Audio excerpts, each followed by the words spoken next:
지난 한 주간 우리는 묵상하고 하나님의 은혜에 대해서 깊이 생각하면서 기도의 무릎을 꿇을 때에 세상은 여전히 불완전해서 온갖 소식들이 우리를 때로는 두렵게 하기도 하고 또 마음 아프게 했던 상황들 우리가 접하고 살았습니다.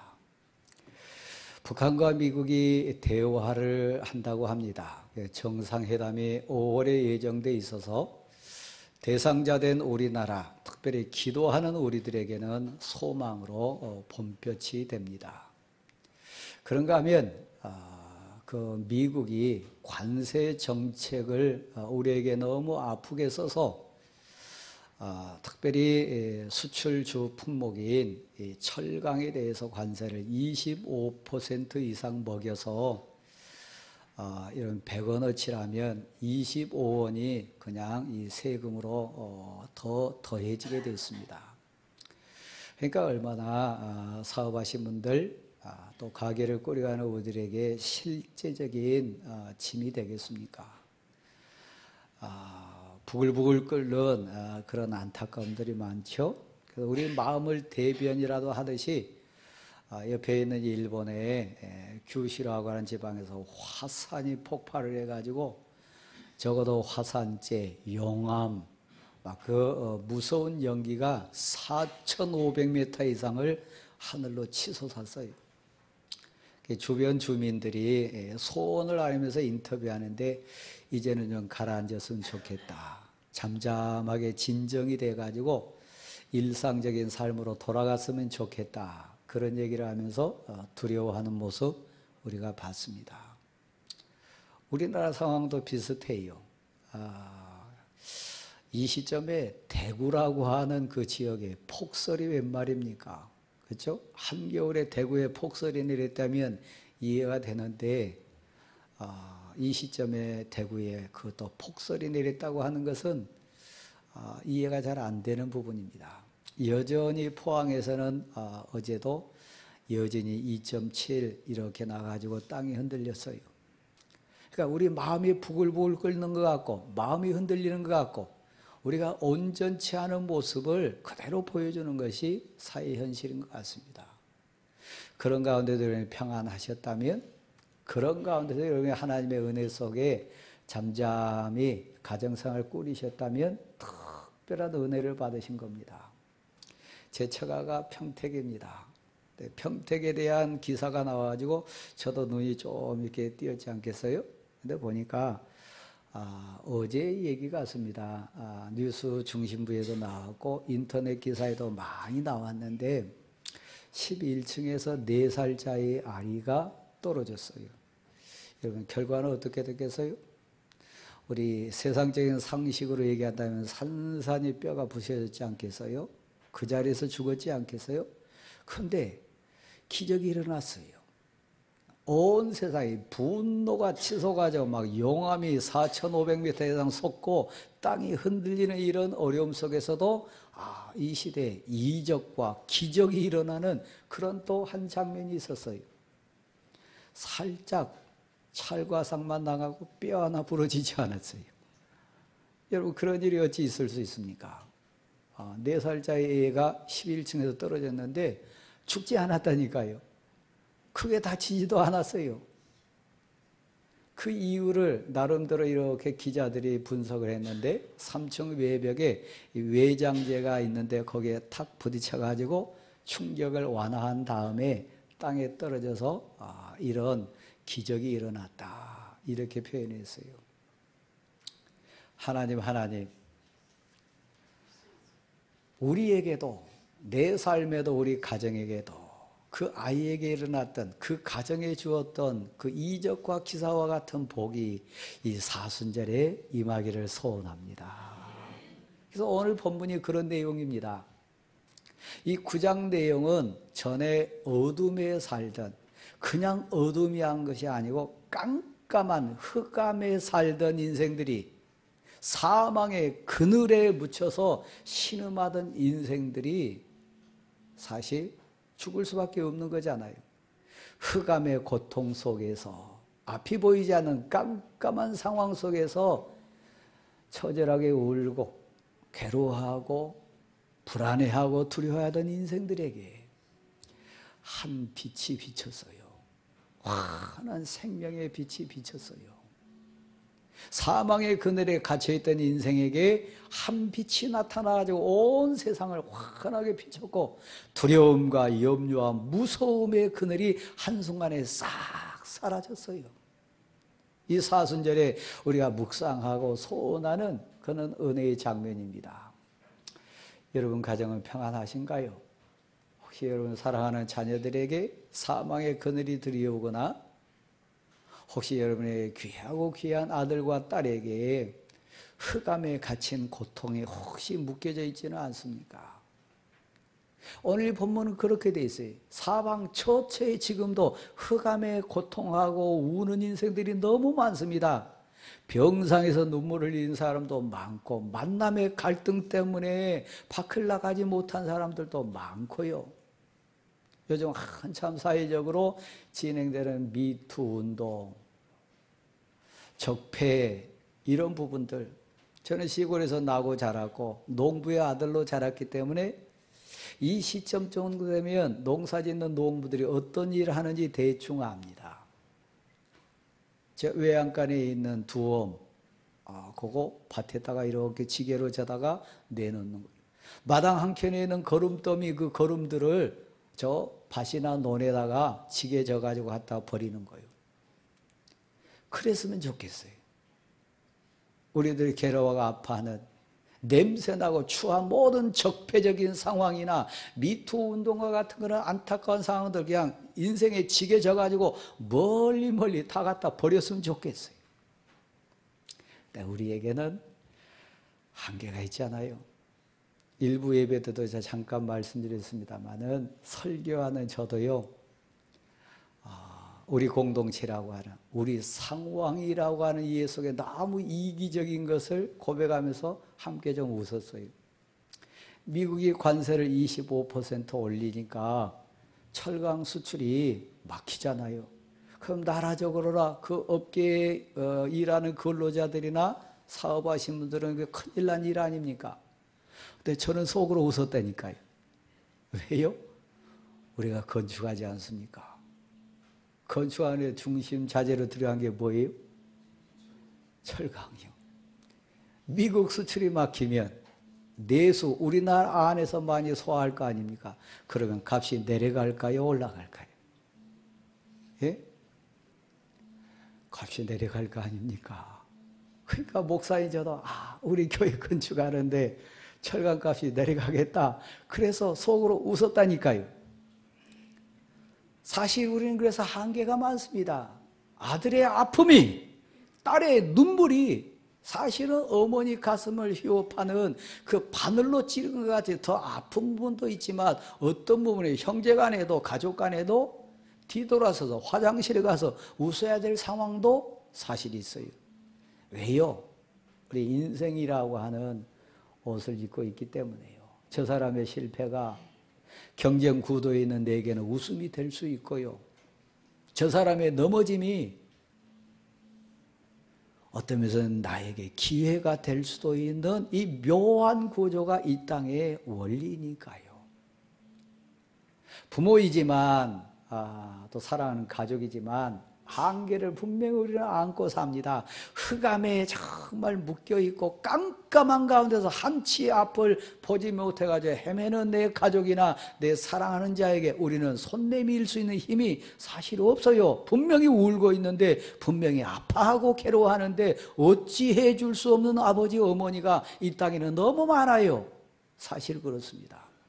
대신 아파줄 수도 없고, 대신 물질 갖다가 넣어줄 수도 없고, 대신 내가 죄값 치를 수 없는 한계가 우리에게는 있어요. 그래서 이 사순절에 우리는 하나님께 무릎 꿇습니다. 주 예수여 오시옵소서. 큰 빛 대신 예수여 우리에게 찾아와 주셔서 어둠의 그늘을 싹 몰아내 주시고, 치료의 주님이여 성령의 치료의 광선으로 오셔서 나를 치료하시고 위로해 주시기를 소원합니다. 우리는 한계가 너무 많아요. 이 세대 가운데도 우리나라뿐만 아니라 다른 나라에도 오늘 이 본문에 보면 어깨에 채찍이 얹어진 억압받는 사람들이 많이 있어요. 무거운 짐을 지고 신음하는 인생들이 너무 많아요. 압제자의 그 막대기가 너무 무서워가지고 좀 벌벌 떠는 사람들이 너무 많아요. 북한이 그렇고 세계 저처에 아픔 당하는 사람들이 얼마나 많습니까? 근데 오늘 본문에 보면 우리에게 소망을 말해줘요. 사순절이 또 이 기간이 우리 주님 예수 그리스도가 우리에게 그런 의미로 다가오는 시점입니다. 한 아기가 났어요. 외아들 된 그 아이를 보내시는 하나님의 사랑이 우리에게 본뜻으로 왔어요. 보라, 처녀가 잉태하여 아들을 낳으리니 그 이름을 임마누엘이라 하리라. 임마누엘 뜻은 하나님이 나와 함께 하신다. 하나님이 여기 계신다. 하나님이 우리와 함께 하신다. 하나님이 지금 함께 계신다. 만왕의 왕이신 하나님, 그분의 이름은 기묘자라. 그래서요, 기묘자는 한자 표현인데 아무에게나 쓰는 표현이 아니고 우리 주님 예수 그리스도에게 쓰는 신앙 용어입니다. 기묘자는 무슨 뜻입니까?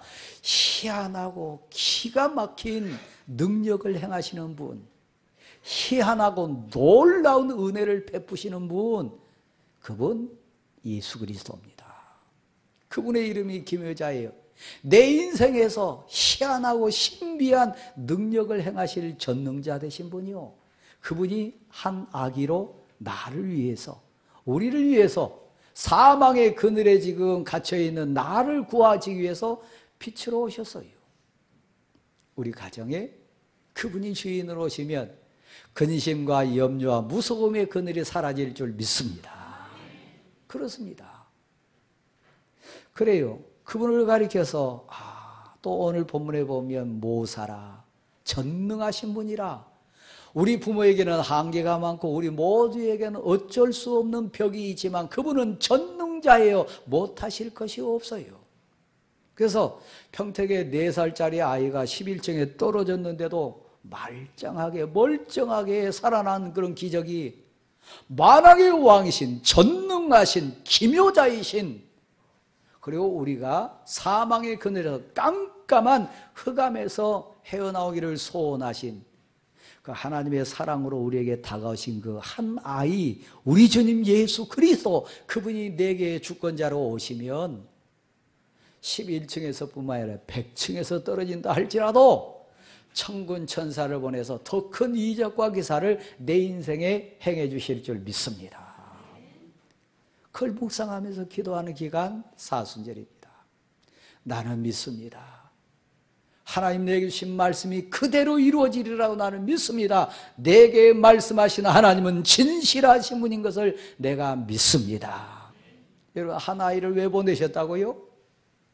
자기 독생자를 사랑으로 왜 보내셨다고요? 나에게 평화 주시기 위해서요.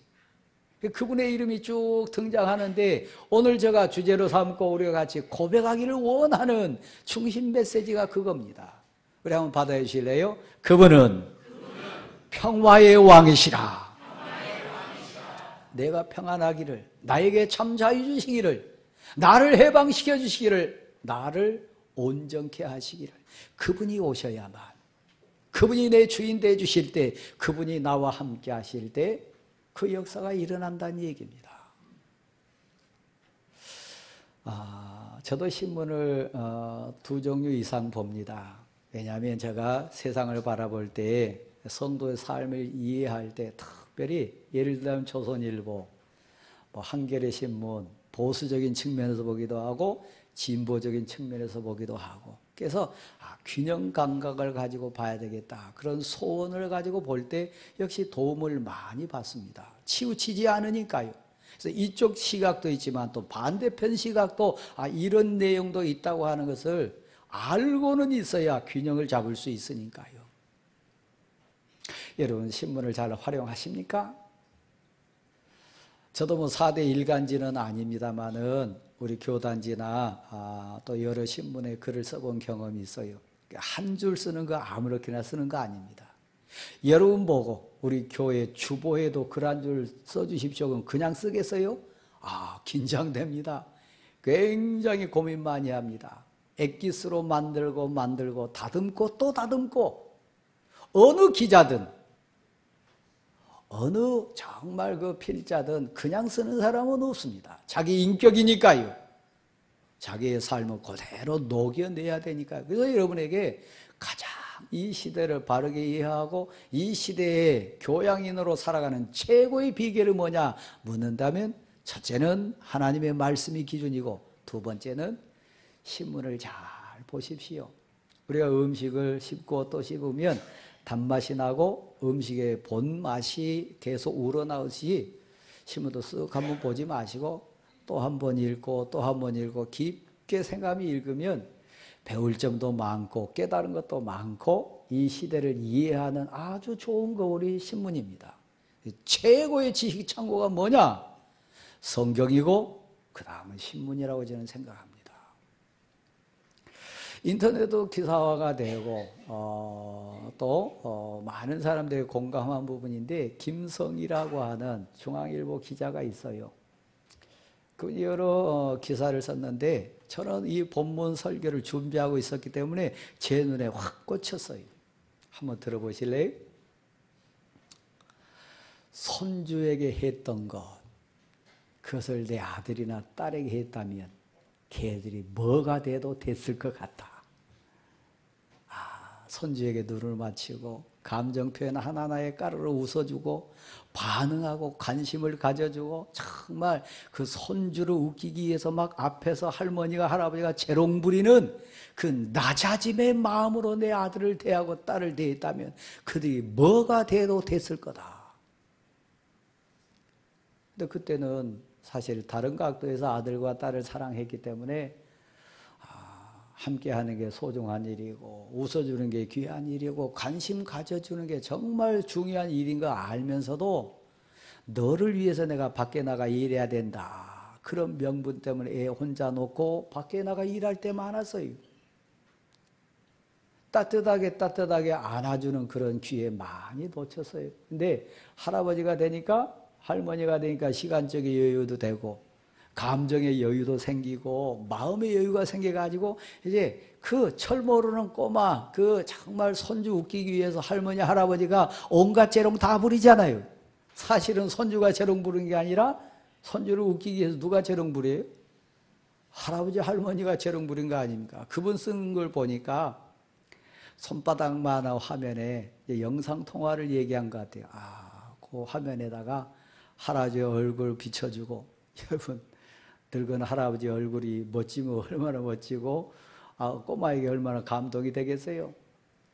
근데 그 화면에 대고 한번 까르르 웃어주기를 소원해서 온갖 재롱을 부리고 있는 할아버지 할머니의 모습을 그렸어요.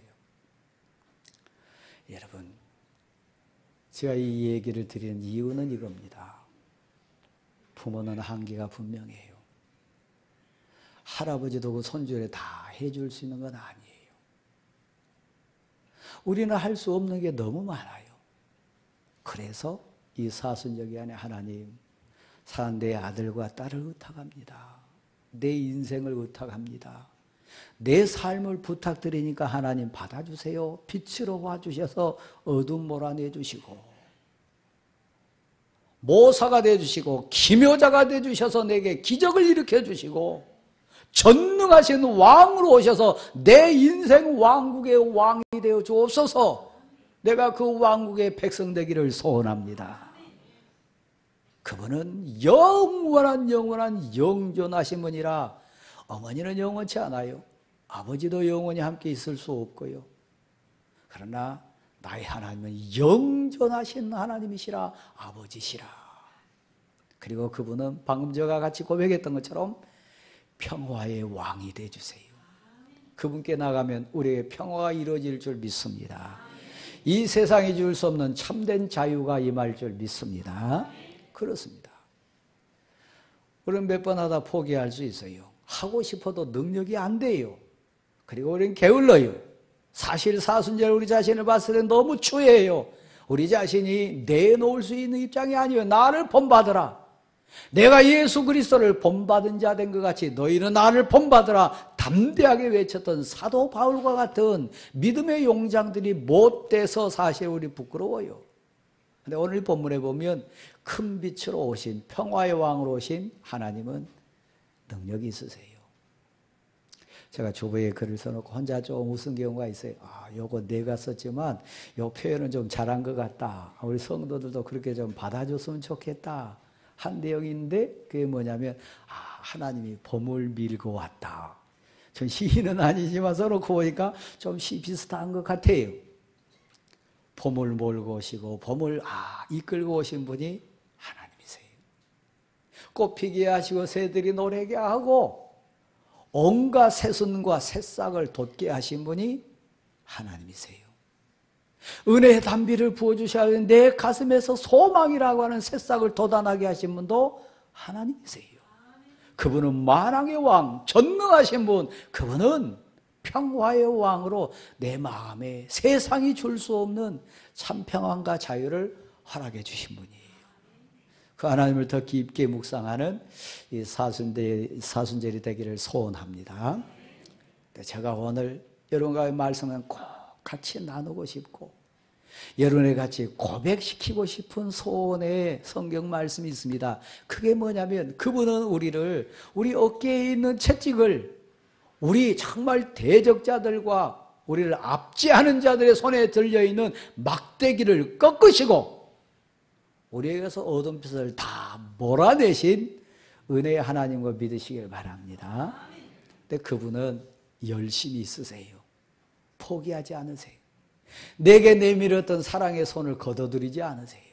나를 위해서 딱 비춰주신 따뜻한 봄볕을 절대 다시 그냥 사라지지 않게 하세요. 왜요? 그분은 성실하신 분이고 나를 외아들까지 내놓으면서 사랑하신 분이시니까 그분의 열심은 그 누구도 막을 수 없어요. 어떤 세상 환난 풍파도 나를 향하신 하나님의 사랑의 열심, 나를 향하신 하나님의 계획을 이루고자 하는 열심을 막을 자가 없어요. 하나님이 뜻하셨으니 하나님의 말씀이 그대로 이루어질 줄 믿습니다. 나를 향한 하나님의 열심이 그것을 이루어 주실 줄 믿습니다. 나를 향한 하나님의 사랑의 계획, 치료하시고 온전케 하시고 고쳐주시는 하나님의 계획의 그 열심을 어떤 세상도 가로막을 수 없음을 믿습니다. 여호와 하나님의 열심이, 나를 향한 여호와 하나님의 그 관심의 사랑의 열심이 이것을 약속하신 말씀을 내게 향한 계획을 그대로 이루어질 줄 믿습니다. 사제의 말씀으로 제가 여러분에게 공포했던 사도행전 28장에 있는 말씀 다시 한번 제가 인용할게요. 배가 깨집니다. 큰 풍랑이 일어나지고 지금 배가 뒤엎어질 상황입니다. 모두가 두려워하고 모두가 좌절하고 포기한 상황입니다. 그때 기도했던 하나님의 사람 사도 바울이 배 중앙에 딱 섰습니다. 여러분의 모습, 우리의 소원하는 모습이요. 뭐 하고 섰습니까? 간밤에 많이 기도했어요. 간밤에 하나님을 만나서요. 간밤에 하나님과 담판했어요. 풍랑이 있는 배 가운데 뒤엎어질 것 같은 배 그 상황 속에서 나는 하나님의 사람입니다. 나는 사명자입니다. 저 로마에까지 가야 되겠고 황제 앞에 서서 복음을 증거해야 될 사명이 내 가슴에 있습니다. 배가 뒤엎어지려고 하고 바다가 삼키려고 하는데 하나님, 나의 하나님 평화를 주소서, 잔잔케 하소서, 우리를 살려주소서. 하나님 앞에 기도했던 사도 바울, 기도의 응답 가운데 두려움과 공포에 떠오는 선원들 앞에 딱 섰어요. 어제 저녁에 나는 하나님을 만났노라고, 하나님께 응답을 받았노라고, 하나님의 음성을 들었노라고. 그러니까 여러분이요, 안심하십시오. 여러분 죽지 않습니다. 하나님이 나에게 주신 사명을 하나님의 열심히 이루신다고 약속하셨습니다. 너가 반드시 황제 앞에 서게 될 것이고 로마에 가게 될 거다. 너와 함께 배 안에 있는 자들도 죽지 아니하리라. 나는 그렇게 말씀하신 하나님을 믿습니다. 담대하게 고백했어요. 권사님, 우리 장로님과 집사님 여러분, 성도 여러분, 이 사순절을 어떻게 보내실랍니까? 우리 집이 막 엎어질 것 같아요. 내 아들 배가, 내 딸의 인생 배가 지금 뒤엎어질 것 같은 상황 속에 하나님을 아시잖아요. 하나님을 믿잖아요. 하나님의 능력을 아시잖아요. 오늘 본문에 평화의 왕이신 것을 여러분이 아시잖아요. 저는 대부분 밤마다 이 공간에서 많이 기도합니다. 왔다 갔다 하면서 기도합니다. 오전에도 오후에도 시간만 되면 불 꺼놓고 그냥 왔다 갔다 기도 많이 합니다. 뭐 교육관에서도 합니다마는 왜요? 대광교회라고 하는 배가 제 앞에 있고 저는 그 앞에 사도 바울과 같은 역할을 해야 되니까요. 하나님 날 만나주시고 나에게 은혜를 주시고 말씀을 주셔서 사도 바울이 담대하게 외쳤던 고백을 우리 성도들 앞에 내게 기도 부탁하는 성도들에게 선포해야 되지 않습니까? 어젯밤에 나는 하나님을 만났습니다.